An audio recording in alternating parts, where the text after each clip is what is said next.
The Andy Pollin Show.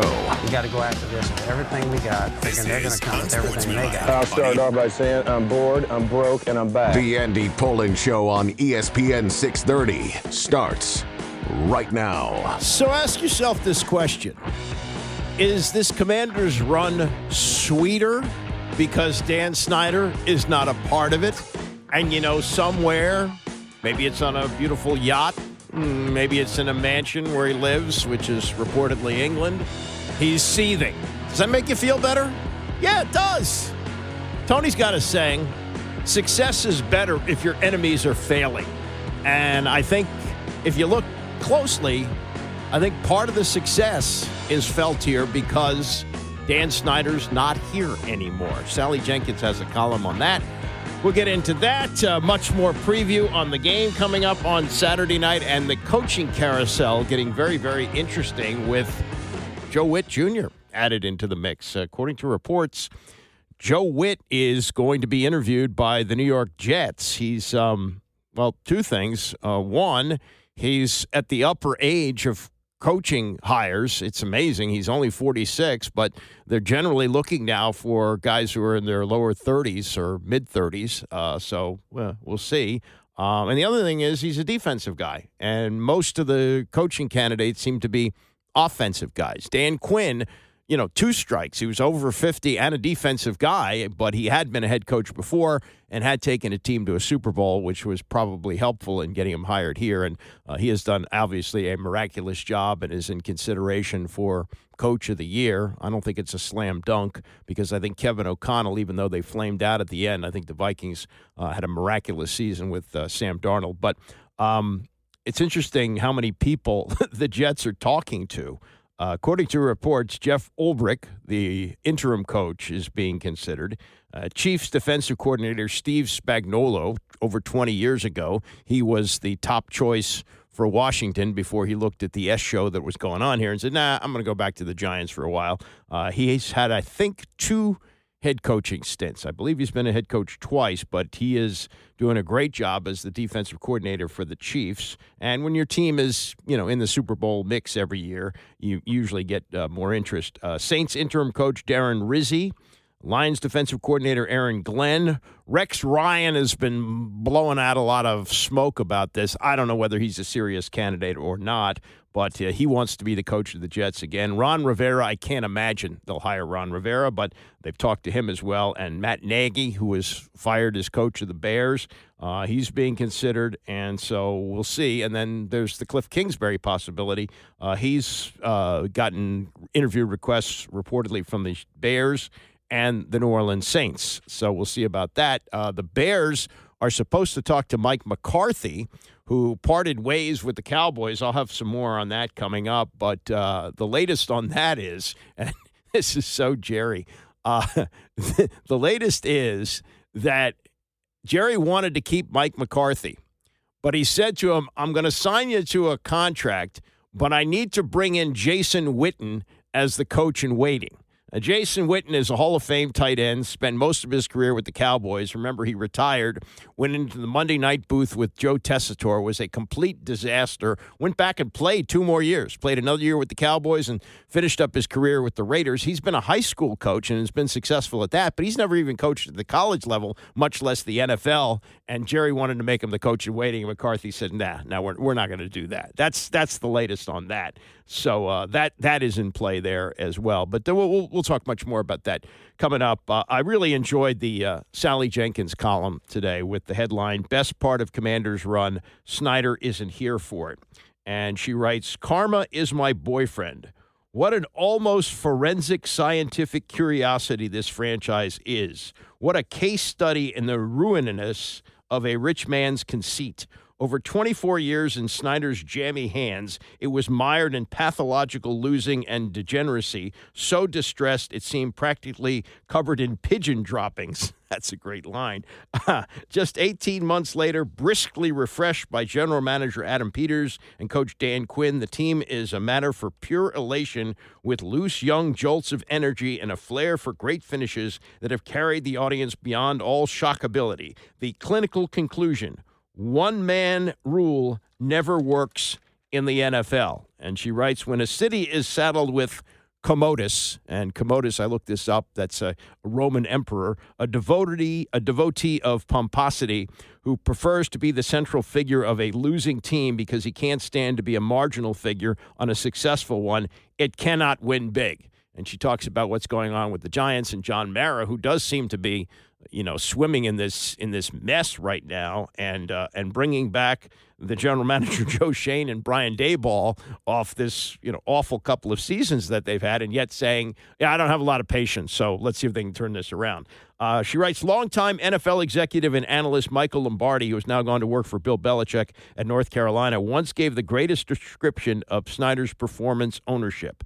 Feigning commitment to greatness when really he just wanted to play with his little green army men. He wrote, hire people that are popular, allowing them to win the news conference, then work behind the scenes to destroy their ability to operate. Sally writes, Snyder got what he deserved for his years of torturous mismanagement, the smutty workplace, and manipulations. Karma came calling. He won't be leaving the team to his kids. And she also talks about the great job that Dan Quinn has done here. She says, as for Quinn, he has shown himself to be an absolute master of team fusion who deserves every Coach of the Year award for leading a young outfit that turned over more than half of its roster. It's not like it was an unsuspected quality in Quinn. In 2015, he took over the Atlanta Falcons, who were 6-10 and needed just 2 seasons to get them to the Super Bowl. Yeah, it's an interesting point, too, about the 2 seasons.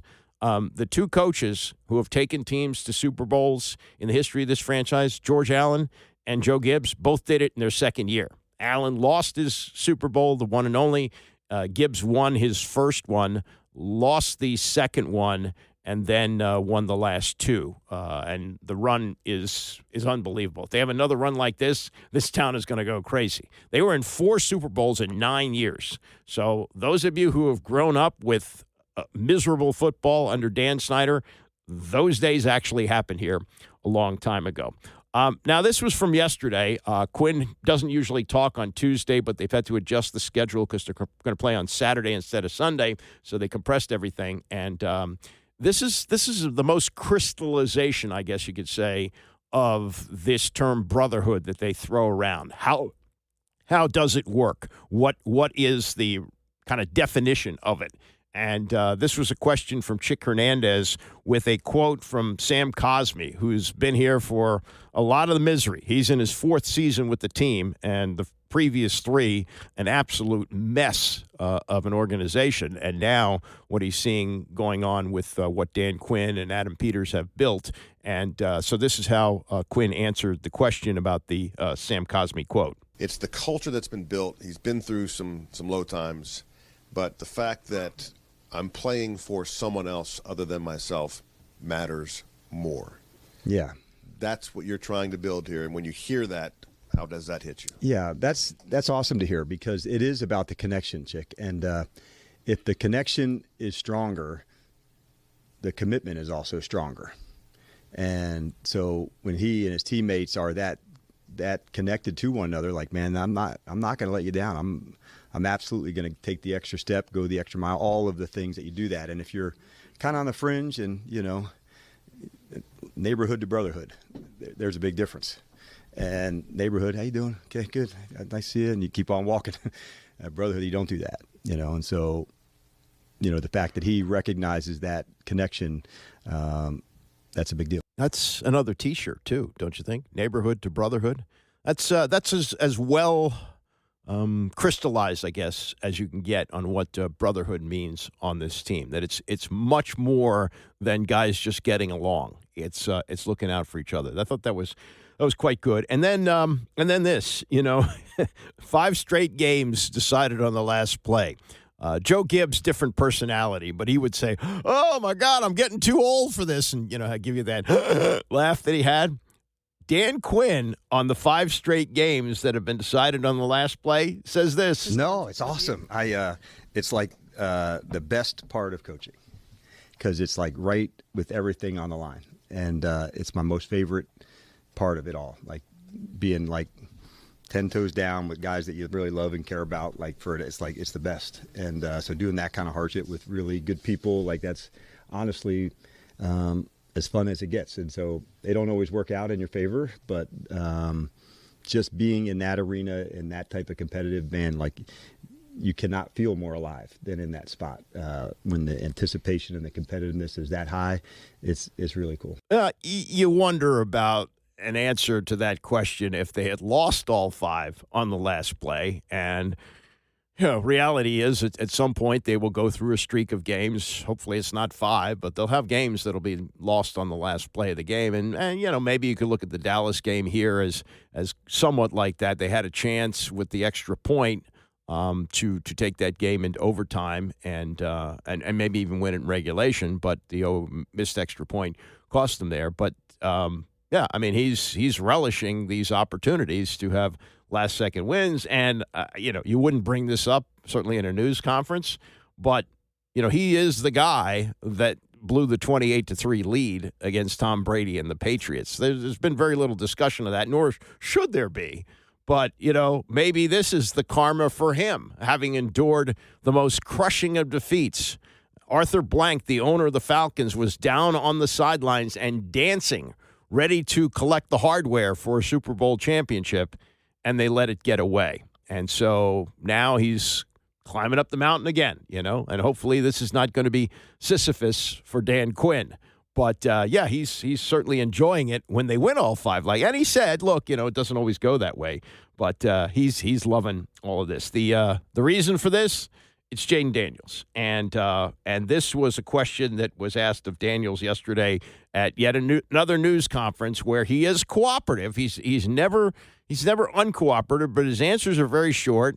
And he doesn't really let you in on what Quinn says underneath that helmet visor is a steel trap in the mind of a killer. And he doesn't let you on. So this question yesterday. When's the last time you were nervous on a football field? I don't know. I won't say nervous, but I think you just get butterflies. I kind of just, my dad always told me you get butterflies, that means you're alive, but it's not necessarily nervous because I'm always prepared.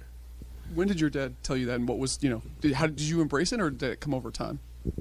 I don't think I was ever nervous because it was just fun. Football is fun for me, but I just know that I'm always prepared for the moment. I can just go out there and live what happens. Yeah, that's the thing. He is always prepared. The showing up at 5 o'clock in the morning, going through the reps and looking at the tape and all the things that he does to prepare. And his dad, on top of telling him about the butterflies, also told him, I was reading about this over the summer, that he got him a quarterback coach. And he also said, hey, if you want to do this, this is going to be some real work. He said, if you want to play defensive back, you got the speed to do that, and you can be successful at it, but, you won't be playing quarterback unless you put in the time. And so when he says, if you're prepared for it, you can live with the consequences. And that's why he's got ice water in his veins. And we'll play some of this stuff a little bit later on, but Kurt Warner was on yesterday on the Dan Patrick Show. He's got him as a top 5 quarterback, and Jeff Saturday saying the same thing, and they both saying this does not look like a rookie quarterback. And here's something else that I thought about, is it possible that he was not coached well enough at LSU? He's got all these skills, and LSU is not competing for the national championship the 2 years he was there. Interesting. He also made a huge leap from his first year at LSU to his second year. If you didn't hear this, we had Mel Kiper on before the draft, and he said that that his mother had called him. His mother's now Jayden Daniels' mother is now his agent, and I think she's living with him here. And the mother had called Mel Kiper before Jayden's last year of eligibility at LSU.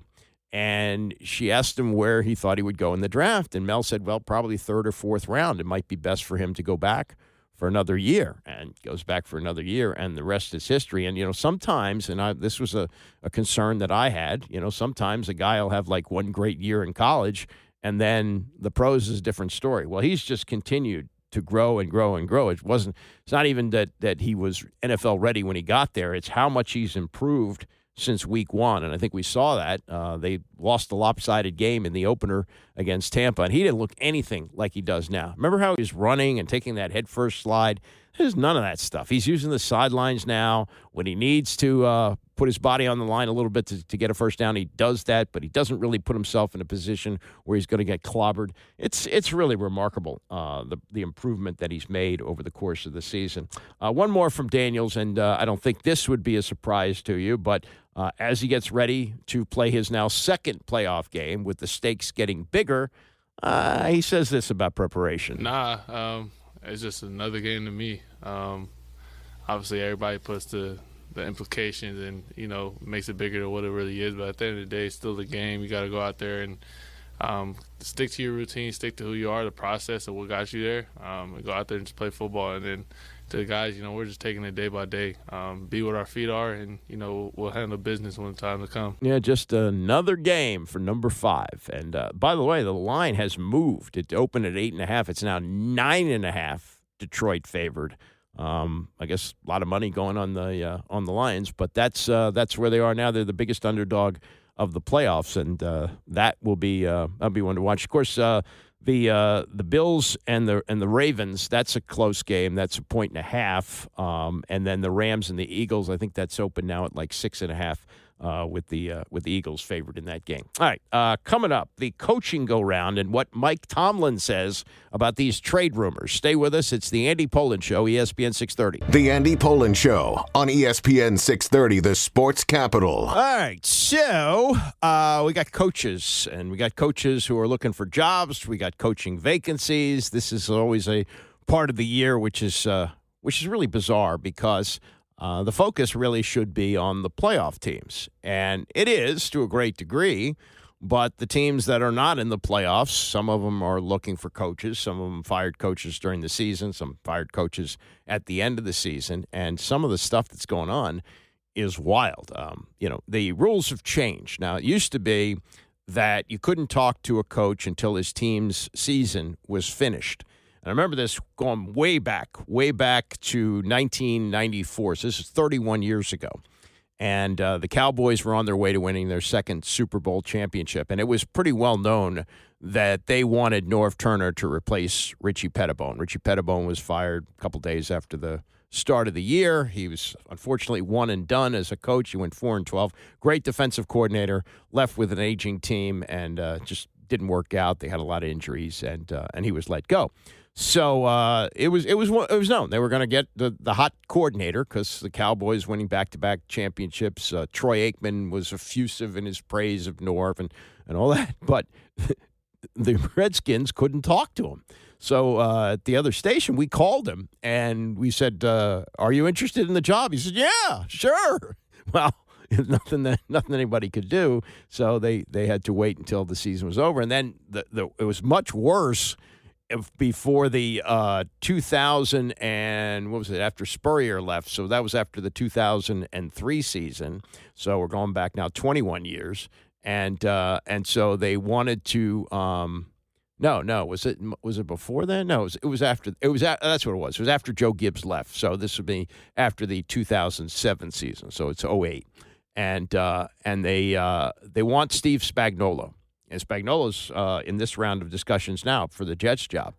But at that time, he was the defensive coordinator of the Giants, and they were going to wait till after the Super Bowl to talk to him. Meantime, they did things as they did many things in those days ridiculously. I mean, they hired Jim Zorn as the offensive coordinator. So you're hiring a coach and telling him, oh, yeah, your offensive coordinator is Jim Zorn, who, by the way, had never risen above quarterback coach with the Seattle Seahawks. So Spagnuolo took the interview, and they had to go to Dan Snyder's house for it, where he and Vinny sat with a book from Notre Dame on how to hire a coach, and they turned the pages and asked him the questions that were in the book, and he looked at that and goes, this is a mess. I'm going back to the Giants.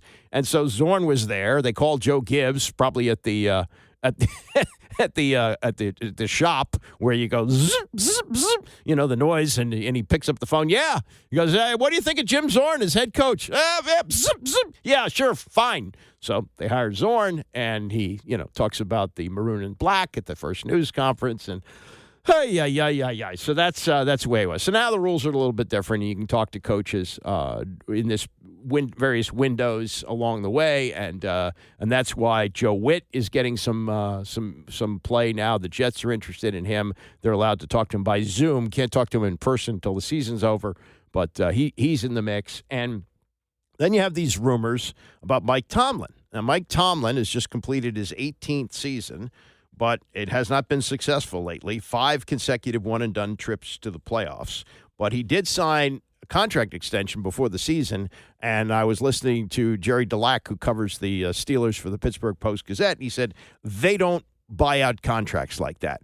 So they're not going to pay him off. I think it's like, the going rate, like $17, $18 million a year for 3 years. They're not going to do that. They're not going to pay that off. So he's going to stay, and then comes the question, well, could he be traded? And NFL coaches get traded. It happens from time to time. Bill Belichick was traded from the Jets to the Patriots. Bill Parcells was traded from the Patriots to the Jets. And most famously, John Gruden was traded from the Raiders to the Buccaneers, where he won a Super Bowl championship. But Tomlin has a no-trade clause in his contract. It's in there. So if he's traded to a team he doesn't want to go to, such as the Dallas Cowboys, he doesn't have to go. And the message he has for anybody who's interested in possibly making a trade for him is this. I have no message. Save your time. And I understand the nature of what it is that we do, the attention and criticism that comes with it. As a matter of fact, I embrace it, to be quite honest with you. I enjoy the urgency that comes with what I do and what we do. I don't make excuses for failure. I own it. But I also feel like I'm capable. And so as long as I'm afforded an opportunity to do that, I will continue. But I certainly understand their frustrations, and probably more importantly than that, I share it because that's how I'm wired. And so I'm not a big-time comfort seeker, and particularly in circumstances such as this, I don't view myself as a comfort provider because there's, words are hollow, to be quite honest with you. It's about what we do and less about what we say. And so I've learned to say very little when things are going good, and I've learned to say less when they aren't. So Tomlin's message is, I'm not being traded. You want to fire me? You can fire me. And I don't think they're going to do that. And he's going to continue doing what he does. And he is a great coach. And you could say, well, yeah, 5 straight trips to the playoffs and out in the first round. Yes, but 5 straight trips to the playoffs. It's hard to get there. It's even though the expanded field that we had set up during the pandemic, where it's now 14 teams, it is still very hard to get to the playoffs. And he is one of the most admired coaches in the NFL. So I don't see a change being made there.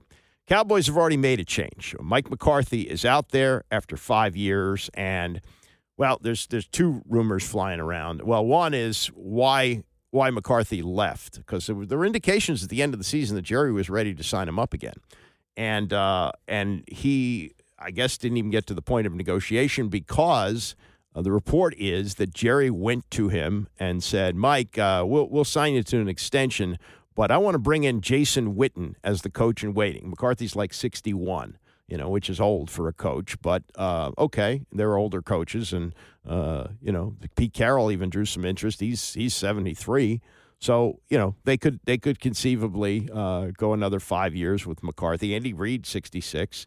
So, but anyway, this is what's presented to McCarthy, and he goes, I'm not going to do this. Jason Witten has had an odd run.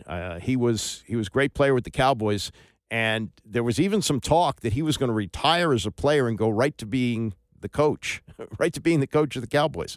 Well, that didn't happen. He goes to ESPN, and I don't know if anybody did a tryout with him. He was miserable. He was terrible. But somehow his agent worked out a deal that only he would be in the booth with Joe Tessitore. There would not be a second analyst in the booth so that he could shine. I think they got a look at the rehearsal and went, ooh, this is bad. So they came up with Booger McFarland, not just on the sideline, but the sideline car. Remember the Booger Mobile? Booger's really good. I think he's excellent as an analyst. I don't know why he's not doing games, but he's doing a lot of studio stuff But he had that role for a couple of years, and the whole broadcast was a complete mess, just an absolute disaster. Witten was so bad, he went back to playing after 1 year, played 2 more years, and now has been coaching high school and has won back-to-back championships. So his name is possibly in play somewhere down the road. But the Jerry plan where McCarthy is the head. Now, he may find a coach. Jerry may find a coach who's willing to go along with this, that, he signs a 5-year deal or a 4-year deal, whatever it is, and he's got Jason Witten on the staff, and whenever the time comes, he'll make the change. And in the meantime, he may have the opportunity to build a winning team, although with Jerry meddling, I don't know how realistic that is. The big rumor is the Deion Sanders rumor. And the other day, when talking about this on PTI, Tony Kornheiser said, oh, no, you can't see Deion going to Dallas because he's a star and Jerry has to be the biggest star. Well, Tony has thought this through again, and he's got another idea about this as he and Mike yesterday discussed the Deion possibility for Dallas. Deion and Jerry Jones have already talked once. Deion called talking with Jerry, quote, truly delightful and intriguing, unquote. Wilbon, what would you call it? Irrelevant. This is going to come down to some real difficult decision-making for both Jerry and Deion if it advances, if the talks advance and become relevant. The first conversation I don't think is relevant. Tony, there's an essential question here to me. Can the Jerry Jones brand, and Jerry's ultimately interested in his brand, and it's mostly the Cowboys, but it's also the Jerry Jones brand. Yeah. All right? Yeah, I got you. Can that exist productively with the Deion brand? And Deion can coach him up, but Deion is in it for the Deion brand. You see Deion in commercials with all kinds of people. You see Deion as a character, as a duck. He's in it with Saban. Yeah. The Deion brand and the Jerry Jones brand, they are two of the top. With anybody named Kelsey, they're at the top of the brand business in the NFL. They actually get recognized without saying their names in the United States of America, which other football players, even quarterbacks, don't get. Yeah. So I don't know, until we know whether that can be reconciled, I don't know what to think of it. It's intriguing. I mean, it would just blow up the airwaves. We talked about this yesterday. But I don't know if it works. I don't know if it makes sense. And I wonder if either one of the two of them, mostly Deion, would say, Jerry, I love you, but we're not going to go there. I'm going to track over a lot of what you're saying. My first impression was that this was a pipe dream, that it won't happen, that it can't happen, because Jerry Jones is not going to hire anybody more famous than he is. And Deion Sanders is calling attention to himself every day. Yeah, he's in that commercial with the duck, the Aflac commercial. He also on the sidelines coaching Colorado, wears a sweatshirt with his own name on it, Coach Prime. He is an actor, he is a character, and I say that with all due respect because I love him. But then I began to think, well, you know what? Why not? Jerry's 82 years old. He wants to win one more time with the Cowboys. He knows that the people he's hired recently don't have the spark that Deion has. He was there with Deion. Deion played on that team. Deion won a Super Bowl with that team. So maybe Jerry says this, I can share the spotlight with Deion because the spotlight's going to be bigger than it's ever been. Because the Cowboys brand is going to be bigger than it's ever been. I'll tell you this, Mike, and I'll get out of here. The biggest coaching news in the last 4 or 5 years is Bill Belichick going to North Carolina. If Deion went to Dallas, that would be bigger. Yeah, and I would add this on the Jerry-Deion relationship. Deion's really smart. He's a showman. And if they had success, he would make sure that some of the spotlight shined on Jerry. Whether it's real or disingenuous, doesn't matter. Deion would know how to do that, and I think that this could actually happen. I don't think it will. Neither does Tim Calishaw, who is a longtime Dallas columnist. You see him on Around the Horn. He was on the Dan Patrick Show yesterday, and he's not sold on the Deion idea in Dallas. I think no. But given that it's Jerry Jones, I'm certainly not going to rule it out. There's something about the allure of doing something like that would appeal to him.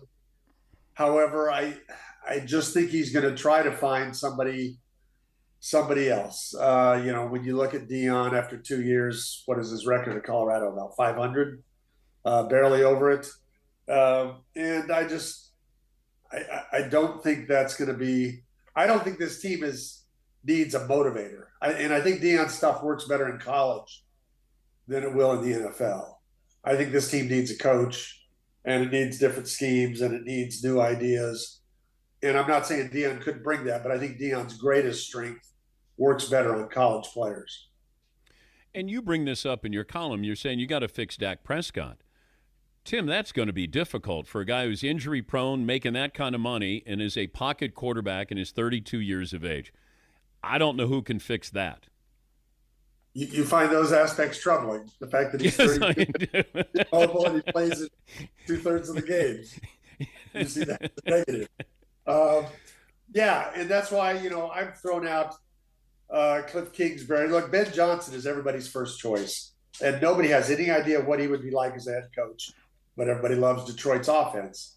But you go through Detroit's offense player by player, and Dallas doesn't win anywhere except maybe CeeDee Lamb is a notch higher than Amon-Ra, but it's not much if it is at all. And yeah, but if you're the Cowboys, if you're Jerry Jones, you have to hope. All you can do after signing Dak to that contract is hope you get 3 or 4 mostly healthy years out of him.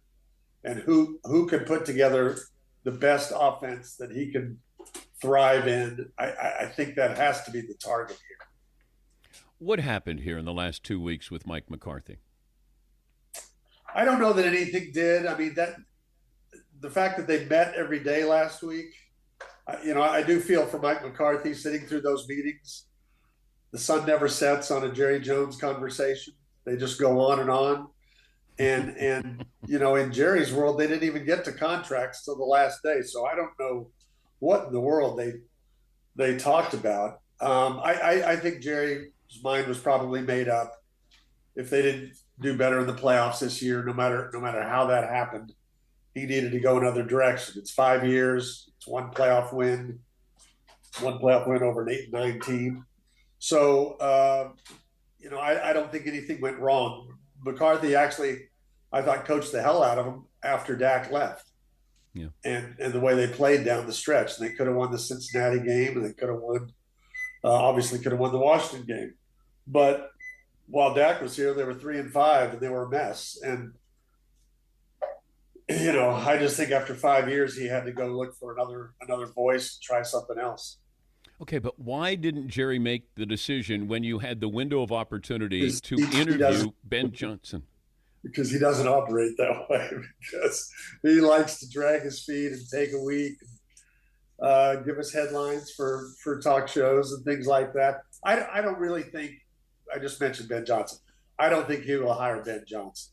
I don't think the quiet, soft-spoken, brainy offensive coordinator. They had one of those in Kellen Moore.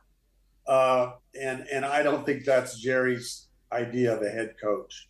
So if Ben Johnson becomes a serious candidate, I would be very surprised. Any chance that Mike McCarthy had a good day yesterday? Yeah, I would think so. I mean, look, he's been here 5 years, so he's made 35 or 40 million. He hasn't done badly here. It might be. And he turned it down, whatever it was, a 1-year offer supposedly for about the same money. He's confident he'll get the Bears job or another job or sit out a year and try again. And he's not a bad coach. I don't think he enhanced whatever his reputation was before coming here. I don't think he enhanced it in these 5 years. Well, he kind of got neutered there, and I don't know if he was ever viewed as a coach that was submissive. It's always difficult here.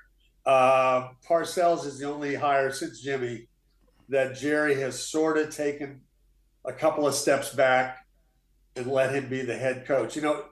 It's appalling to me that Jerry Jones does his post-game press conference at home games the same time Mike McCarthy's talking. Of course. And there's like me and 4 other people in Mike McCarthy's room, and everybody else is gathered around Jerry. Just think of what that does, not just to the head coach, but to the signal it sends to all the players walking out. They know who the authority figure here is. Okay. Tim, if I said to Jerry Jones, you can't talk to the media, you don't do any more interviews for the next 5 years, but I'll guarantee you win one more Super Bowl. Oh, he's talked about how much money he says he would spend, although he doesn't really spend it. That would be a difficult one. No radio shows? Nothing. This man does 2 radio shows a week, Dan. Oh, I know, and he'd do more probably if he could. I mean, he'd like to do drive time. You know, he would like to host 3 to 6, going home with Jerry. But that would be at this point in his tenure here on this planet, I don't think he's going for that. That's too tough. Maybe one year, not 5. Oh, he couldn't do it. No, I don't think so. He could not do it. He loves it. He's addicted to it, and he wants everybody to know that he knows what he's doing. Just trust me. I got a plan. It's in good hands. Oh, yeah. So that was Tim Calishaw yesterday with Dan Patrick. Did not mention this report, I think it's from the NFL Network, that Jason Witten would be the coach in waiting under Jerry's plan, the plan they talked about at the end. Bring back McCarthy, but you got Witten ready to go whenever he's ready to go. And that's not a circumstance that McCarthy wanted to be in. He's going to get an interview with the Bears, and he may wind up with the Bears. That's a possibility because that is a job that does not, have the money that you might need to build an organization. He's got the quarterback to go with. I think Caleb Williams is still going to be a great quarterback in this league, and his numbers were not bad. The team lost a lot of games, but that's something rather than the Dak Prescott situation where they talked about he's 33 years old and hurt all the time with a big contract. They don't have that with Caleb Williams. You got the rookie deal and a guy who's on the rise. He's going into his second year. So I think that might be a better possibility for him with the Bears. Cliff Kingsbury's name has been mentioned for that job as well, and they're looking for a lot of other names as well. But that is what you need to know about the Dallas Cowboys situation. And much like knowing that Dan Snyder is in misery watching his former team be this successful when he was just a massive failure in his 24 years as owner, it's the same kind of thing to look around the NFC East and go, oh, man, Giants, dumpster fire with Mara running the show. Cowboys, dumpster fire with Jerry running the show. Washington, with a really good setup, with good ownership, with a good general manager, with a good coach. Whew, man, it makes it even sweeter that your 2 big rivals are suffering. You still may have to go through Philadelphia if you get that far. You still may have to do that, but still, it is quite an interesting change, a juxtaposition from what we've been used to for the last couple of decades. More flowers for Jayden Daniels, where Kurt Warner thinks Daniels ranks. We'll get to that and more. It's the Andy Pollin Show, ESPN 630. The Andy Pollin Show on ESPN 630, the sports capital. Before we get to what Kurt Warner said about Jayden Daniels and where he ranks, something caught my eye yesterday, and there's a follow-up on it today. Just glancing at the high school scores. I've always done that. I went to high school in this area. When I was at BCC High School, we had great basketball teams, which I wasn't even good enough to try out for, but it was great to be in the stands as a student and root for them as they made it to the state finals 2 of the 3 years I was there.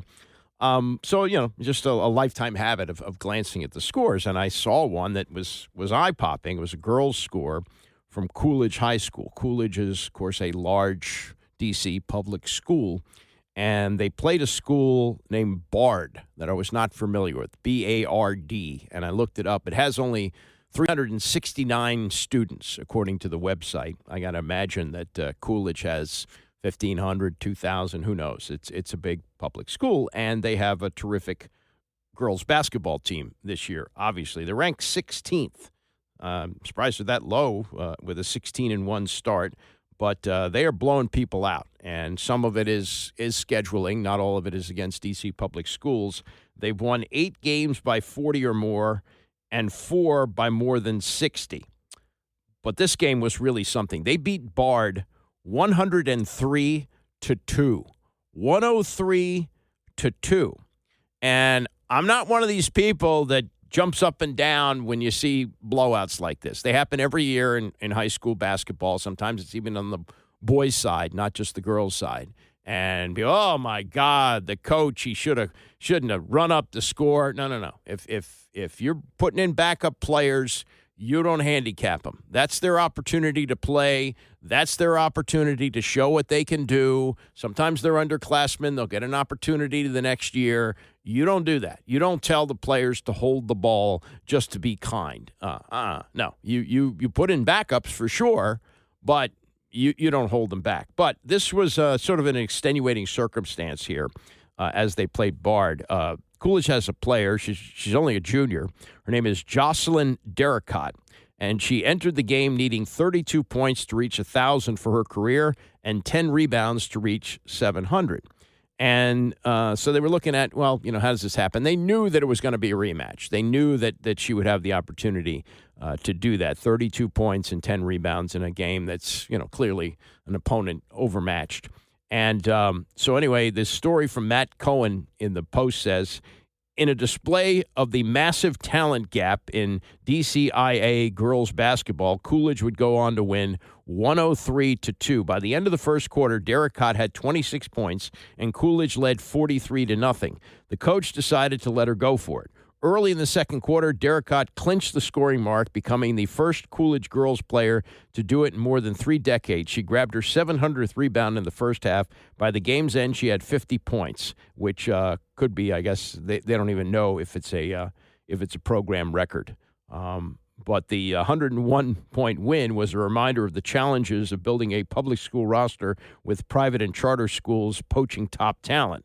And obviously, in this case, they still have some outstanding players. And, Bard, I don't know who was doing the scheduling for him, but they had to know that was a possibility. So I'm not going to get upset about this. This was a great player with a chance to reach a couple of marks. She was able to do it. I mean, she's got a lot of season left, but you never know how injuries are going to play a part there. So, amazing. Just 103-2. That was the final score there. Yesterday, Kurt Warner on the Dan Patrick Show. Any discussion about football these days gets to how good Jayden Daniels is. Here's a Hall of Fame quarterback with his analysis of Jayden Daniels, who he believes as a top 5 quarterback. If I stacked up all the things that he does well and put him up against the top 5 quarterbacks in the league, it would be hard for me to find 5 guys that do all the things as well as Jayden Daniels has done this year. The critical moments, handling pressure, just the consistency of his technique, the red zone. Normally you have struggles in the red zone because everything gets tighter. He has been phenomenal in the red zone. Last 2 minutes of games in critical moments. It would be hard to probably find 5 guys that have played consistently better than him all year long. No, I agree with that. And the way he plays is not like a rookie. And I think another thing you have to look at with these quarterbacks, now you could say Marcus Mariota to some degree might be considered a bust, but he's been in the league almost a decade now. He has been a starter before. He may get another opportunity based on what he did this year and his limited roles. He's looked great when he's taken the field. He's also a great mentor to a young quarterback. So if you got somebody, you might bring him in for that role next year, or maybe he comes back here. Who knows? I don't think he's going to be as needed next year because a lot of what he's done has already been instilled in Jayden Daniels, who's been very complimentary of him.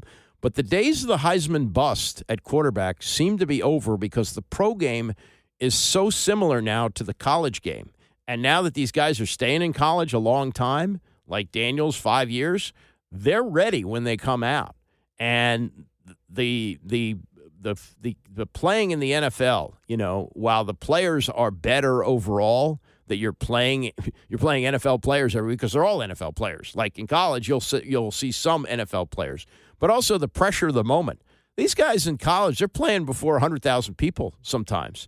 And the noise is much greater than it is in these NFL stadiums. And as Daniels always says, I'm just playing football out there. I'm just having some fun out there. And it's really been remarkable that he's been able to do this. So when you start to rank these quarterbacks and you start to look at, can they make the transition from college? It's becoming a lot more common for that to happen. And, used to fear, the Heisman jinx, what's going to happen there? Some of them you knew, like Tim Tebow. the Broncos bit. They took him at the end of the first round. And he really wasn't an NFL quarterback. If he really wanted to have a long NFL career, he should have done what Mel Kiper said he should do coming out of college, and that's play tight end. And other quarterbacks have made that transition before and been successful at it. And he might have been a Hall of Fame tight end because he was a great athlete, but he wanted to play quarterback. And by the time they finally got him to play in tight end, I mean, he'd already potskied around with baseball, and it was Urban Meyer, and it was just a mess when they brought him down to Jacksonville. But more and more, you're seeing these Heisman Trophy candidates, Heisman Trophy winners, sometimes candidates, they don't win it, but they're in the discussion, are able to make this transition rather easily, and it's because the college game is pretty much what the pro game is now. You know, I think about Andre Ware. Andre Ware, that's the player that Mel said he was most surprised about. He thought Andre Ware going to the Detroit Lions would be a slam dunk hit. And the way Andre Ware played quarterback when he came out, I believe it was like 1990, 91, the NFL was different then. It was more of a drop-back passing league. Andre Ware would succeed now. He would probably have a successful career. He would not be among the Heisman busts. More on this game coming up for Saturday. Ironically, Jeff Saturday yesterday on the PTI show on the pressure that Detroit is bringing, and really remarkable how good the defense still is. It's dropped off a little bit, and they're winning games by running up big scores on offense.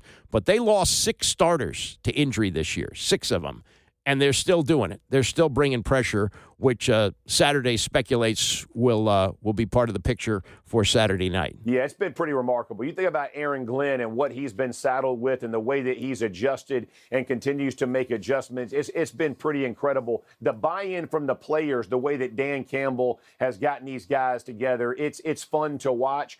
I would say this, though, if there's anybody to handle it, it feels like Jayden Daniels is that guy. I don't know if it's just the age. He's so young. Maybe he's a bit naive to it, or he just is that calm and collected because the guy looks like nothing rattles him. And no play is overwhelming for him. He sees the field. He does it. So offensively, you feel good about it. The only problem that I get concerned with, Mike, is the Detroit offense is so efficient and productive. If they get a lead and you got to play from behind, that is a big problem. I don't care what team you are. Jayden Daniels, everybody becomes mere mortals when you're playing from a deficit like Detroit likes to put on you. That could be a problem. Well, I would say this. At the end of the regular season, Daniels was taking too many sacks.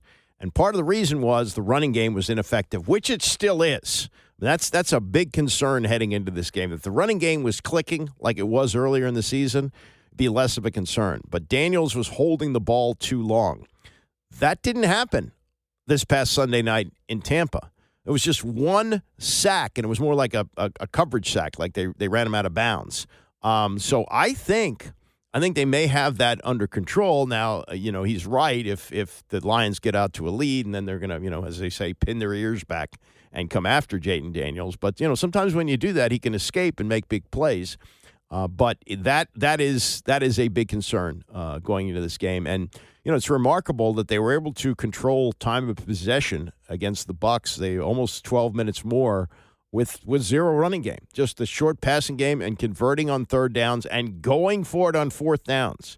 Dan Quinn went for it 5 times on fourth down, passing up makeable field goals 4 of those times. But he got 2 touchdowns out of it. And if you add net points, that's more. 4 for 4 on field goals, 12 points, 2 touchdowns, 14 points. And there's that. But you're going to see mirror images of the 2 coaches.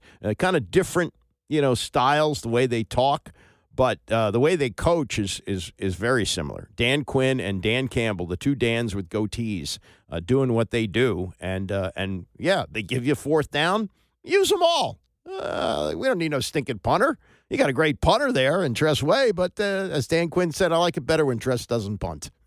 So we'll talk more about this matchup coming up. Mike Sanderstill on the Rich Eisen show yesterday with his thoughts about going into the divisional round. And the hot dog story that Tom Brady referenced on Sunday, we got the backstory on that as well. It's the Andy Pollin Show, ESPN 630. So especially in hockey, coaching changes happen all the time. And they sometimes happen like a month or so before the playoffs, and the team can win the Stanley Cup. It's no big deal.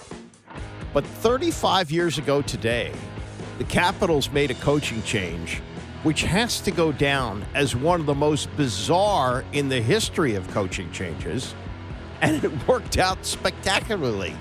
The Capitals made it to the Eastern Conference Finals for the first time in franchise history.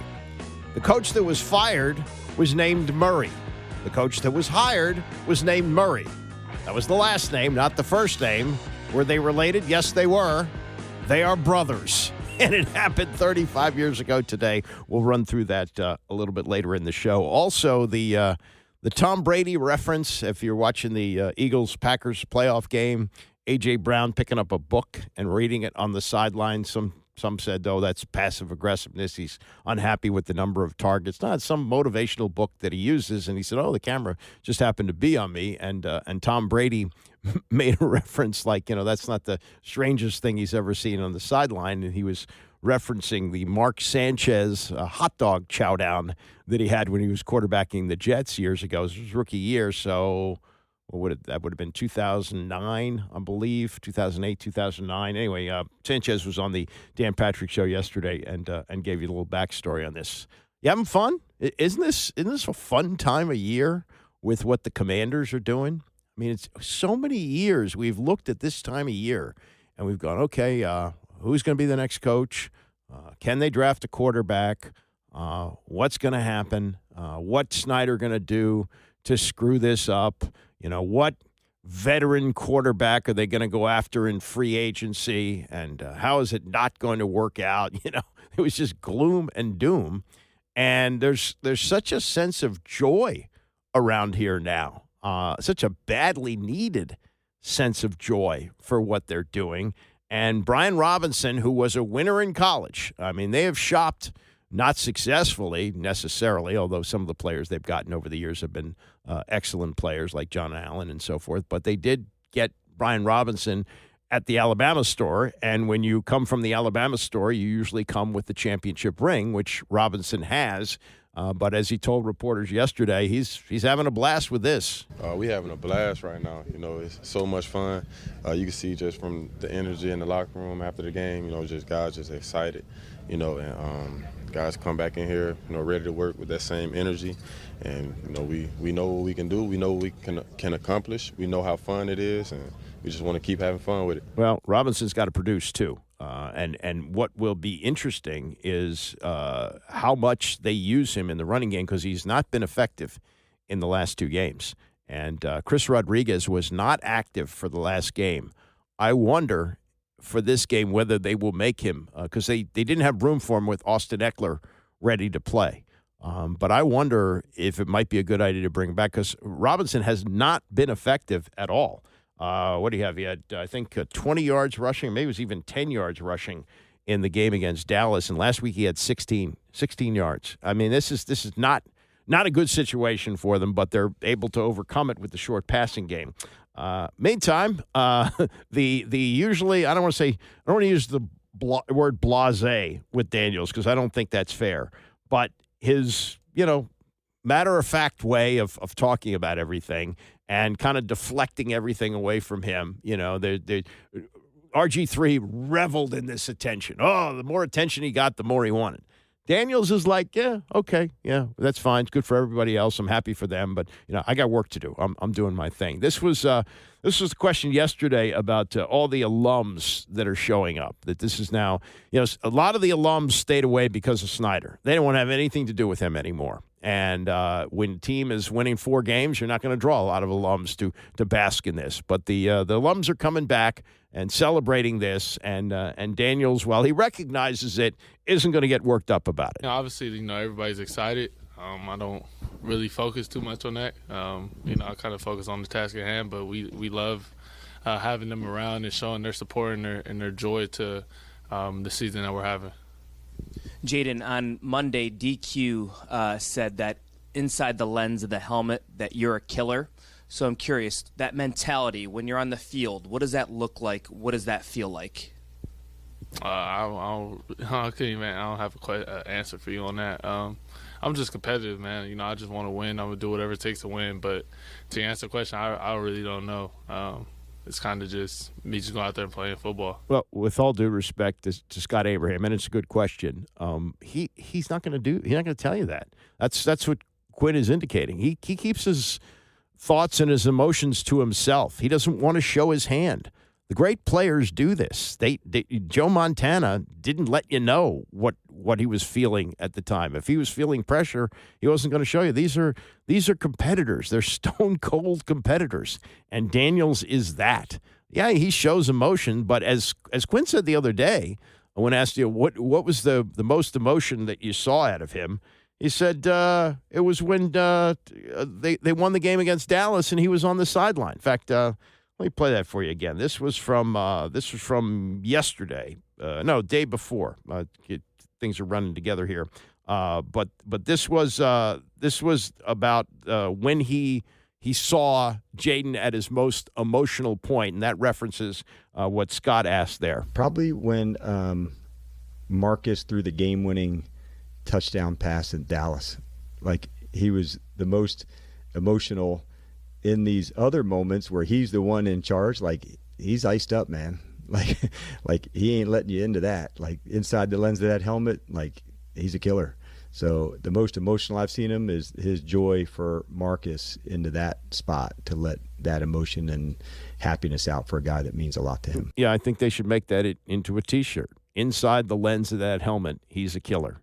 You know, they could show Jayden Daniels with the visor on the helmet, the lens of the helmet. And maybe that's part of the reason he wears the lens, although somehow he got poked in the cheek during the game. He's got a bandage on a cut under his eye.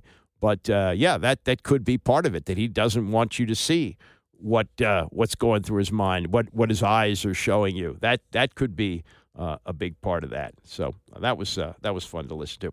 Sam Cosmi, he's been here through the bad times, and they signed him to a contract extension before the season. They're happy with what he's done. One of the relatively few draft picks that have worked out in the Ron Rivera era. And although the line has moved, I'm not sure why it did. I guess a lot of people vote betting on the Lions to win, but the line is now 9.5. Opened at 8.5. And the Lions are now 9.5-point favorites. But Cosmi says this. They're a heck of a team, and so are we. I mean, the things that we've been able to do this year and, shut up the doubters and do all that. I mean, they're a great team. It's going to be like a gritty game. Really, really good coaches, really good culture and atmosphere and all that stuff that they're doing over there and we're doing over here. So, like he said, it's really based off of who's going to bring it on Saturday. What's going to be the best team coming out of that stadium, and you just got to be the best team that day. Do you feel like there's some similarities with the Lions? Really aggressive on fourth down, just want to take the fight to the opponent. Yeah, I could definitely see that. I mean, that aspect of believing in what you have and the team you have and the guys you have. I can see the similarities in that, and like I said, I have a lot of respect for what they're doing over there too. So, it's going to be a really good matchup. Both coaches named Dan have goatees. Yeah, I mean there you go. That's the outlier right there. Yeah, well, that'll, I'm sure, be part of the pregame hype on TV on Saturday night. That's Cosmi, who's in his fourth year here. Quan Martin in his second year, and he's lapping up all this playoff stuff. You definitely feel it. You see it. It's definitely there. But, I think we still got a lot more to go, a lot more to give. And, it's just the beginning. How do you develop that mindset? Like, yeah, they're good, but so are we. I mean, just a preparation, man. The things that we've been through throughout the year, the belief I got in the guys that, I line up with every day. And, just the work we put in, man. We all get paid, and, we all here for a reason. So, I mean, it's the NFL, and just got a great group of guys, and I believe in them. You talk about the work. How gratifying is it to be at this point when there's a lot of other teams who are watching you guys now? I mean, it's a great feeling, man, just to have the opportunity to play in the postseason. And like we said, man, just, everything that, we've been through, everything that we've done from OTAs to camp has just prepared us for this moment. Coach Quinn and Adam Peters had a great plan, and everybody bought in and stuck to it, and that's why we're here. They're here. He's a draft pick that worked out. The Emmanuel Forbes was taken in the first round, Quan Martin in the second round. Emmanuel Forbes gone, along with the other 3 first-round picks of the Ron Rivera era. Last thing from yesterday's chats, you had the news conferences and the open locker room. The Dan Quinn comment on 2 veterans who have made an enormous difference this year. And I think if you go back over the signings that they did in the spring, this would have been back in probably March and April, and the names that were coming in here, they were recognizable names. Bobby Wagner, who's going to go to the Hall of Fame, and Zach Ertz, who's had a great career. He's won a Super Bowl with the Eagles. When they signed both those guys, it was like, okay, let's see what they got. And especially with the signing of Wagner, I thought of this. When Vince Lombardi took over as coach of the Redskins in 1969, they had been a bad team, a losing team, and a team that at least could score points with Sonny Jurgensen as the quarterback and Hall of Fame receivers like Charlie Taylor and Bobby Mitchell. But Sonny could put up 32 points and they'd lose 35-32, which he did. I mean, but what Lombardi brought was the toughness, and he also needed somebody who had done it for him on the field to come in and give that same kind of thing that Bobby Wagner has done. Now, the way the coaching staffs were set up in those days, they were different. There were fewer coaches. But Sam Huff had retired from the Redskins after the 1967 season. So he was retired in 68. Lombardi comes here for 69. And he looked at Sam, and Sam looked to be in great shape. Sam always looked good. And he said, do you think you got another year or two in you? And Huff loved to play football. He just hated to lose. So he agreed to come back as a player coach. So Huff was not only playing and captaining the defense on the field, but he was also staying late and watching film and being in meetings. The game was maybe not as complex as it is now, and you also didn't have these enormous coaching staff, so it kind of made sense to have a player coach. Kind of looked at Wagner and Ertz that way.